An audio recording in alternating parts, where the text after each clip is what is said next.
Korea. Few of the societies on the periphery of China have been as directly influenced by the Chinese model as Korea. This relationship between China and Korea has frequently been characterized by tension and conflict. However, Koreans have often resented what they perceive to be Chinese chauvinism and arrogance.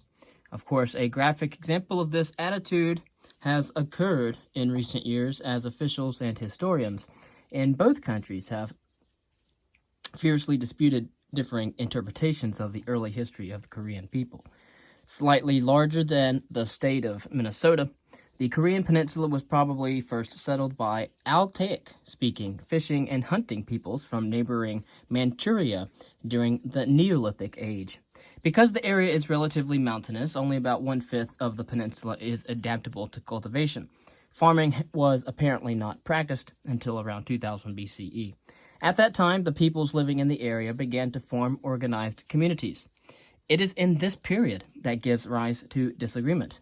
In 2004, Chinese official sources claimed that the first organized kingdom in the area, known as Koguru or Koguyo, in 37 BCE to 668 CE, occupied a wide swathe of Manchuria as well as the northern section of the Korean peninsula and was thus an integral part of Chinese history.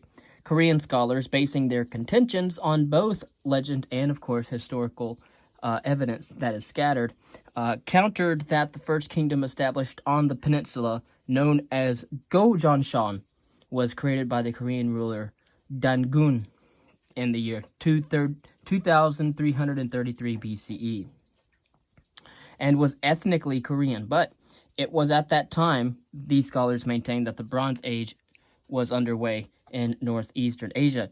Although this issue continues to be in dispute, most scholars today do agree that in the year 109 BCE, the northern part of the peninsula came under direct Chinese influence, and during the next several generations, the area was ruled by the Han Dynasty, which divided the territory into provinces and introduced Chinese institutions.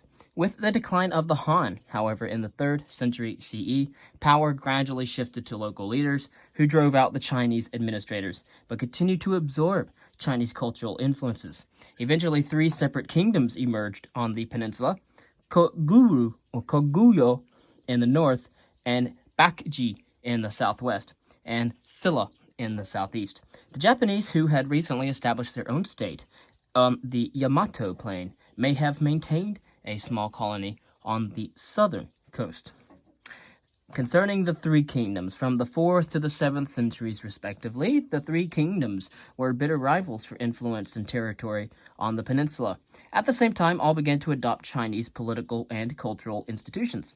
Chinese influence was most notable in Koguyo, where Buddhism was introduced in the late 4th century CE, and the first Confucian Academy on the peninsula was established in the capital of Pyongyang.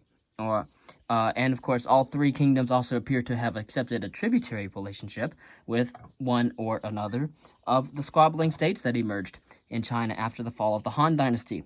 The kingdom of Silla, less exposed than its 2 rivals to Chinese influence, was at first the weakest of the 3, but eventually its greater internal cohesion, perhaps a consequence of the tenacity of its tribal traditions, enabled it to become the dominant power on the peninsula.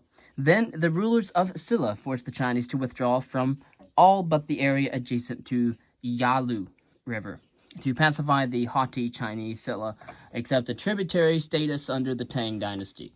In the meantime, any remaining Japanese colonies in the south were eliminated, and so with the country unified for the first time, the rulers of Silla attempted to use Chinese political institutions and ideology to forge a centralized state. Buddhism, rising in popularity also at this time, became the state religion, and Korean monks followed the paths of their Chinese counterparts on journeys to Buddhist sites in China. Chinese architecture and art became dominant in the capital as well, the capital of Qiyangju and other urban centers, and the written Chinese language became the official means of legal communication. But powerful aristocratic families, long dominant in the south northeastern part of the peninsula were still influential at court. They were able to prevent the adoption of the Tang civil service examination system and resisted the distribution of manorial lands to the poor. The failure to adopt the Chinese model was fatal.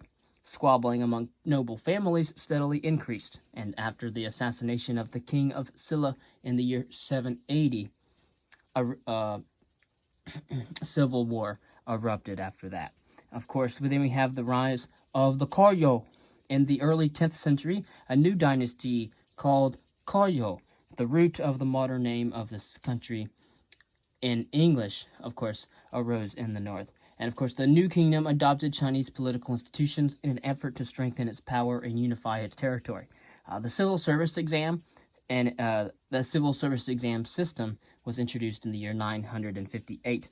But as in Japan, the bureaucracy continued to be dominated by influential aristocratic families. So the Koryo dynasty remained in power for 400 years, so about 4 centuries, protected from invasion by the absence of a strong dynasty in neighboring China. But under the Koryo dynasty, industry and commerce slowly began to develop. But as in China, agriculture was the prime source of wealth. In theory, all land was the property of the king, but in actuality, noble families controlled their holdings. The lands were worked by peasants who were subject to burdens similar to those of European serfs. And again, you'll have serfdom in the Middle Age Europe and other forms of slavery in ancient, medieval, modern times. But at the bottom of society was a class of chanmen, or base people, composed of slaves, again, artisans and other specialized workers. And from a cultural perspective, the Koryo era was one of high achievement. Buddhist monasteries run by sects introduced from China, including Pure Land and Zen, or Chan, controlled vast territories while their monks served as royal advisors at court. At first, Buddhist themes dominated in Korean art and sculpture, and the entire Tripitaka, or the 3 baskets or sections of the Buddhist canon. This was printed using wooden blocks. Eventually, however, with the appearance of landscape painting and porcelain, Confucian themes began to predominate at that time. And, of course, under the Mongols, it's like its predecessor in Silla, the kingdom of Koryo was unable to overcome the power of the nobility and the absence of a reliable tax base. In the 13th century, the Mongols seized the northern part of the country and assimilated it into the Yuan Empire. The weakening kingdom of Koryo became a tributary of the Great Khan and Khanbalik. The area of Mongol rule was one of profound suffering for the Korean people, especially the thousands of peasants and artisans who were compelled to perform conscript labor to help build the ships in preparation for Kublai Khan's invasion of Japan.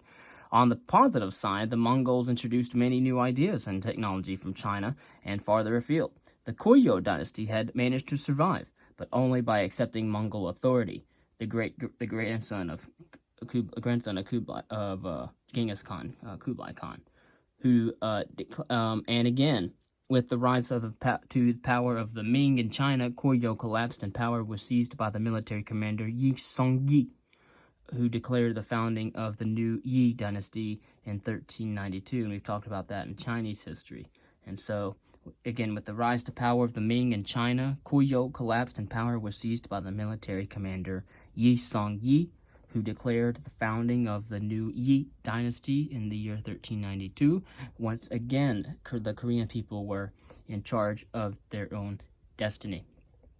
And then, of course, next we'll talk about Vietnam, the smaller dragon of the 2 dragons. We just talked about Japan and Korea in its early prehistory and early history, and now we're moving on to the smaller dragon, which is Vietnam. And we'll talk about early history of Vietnam.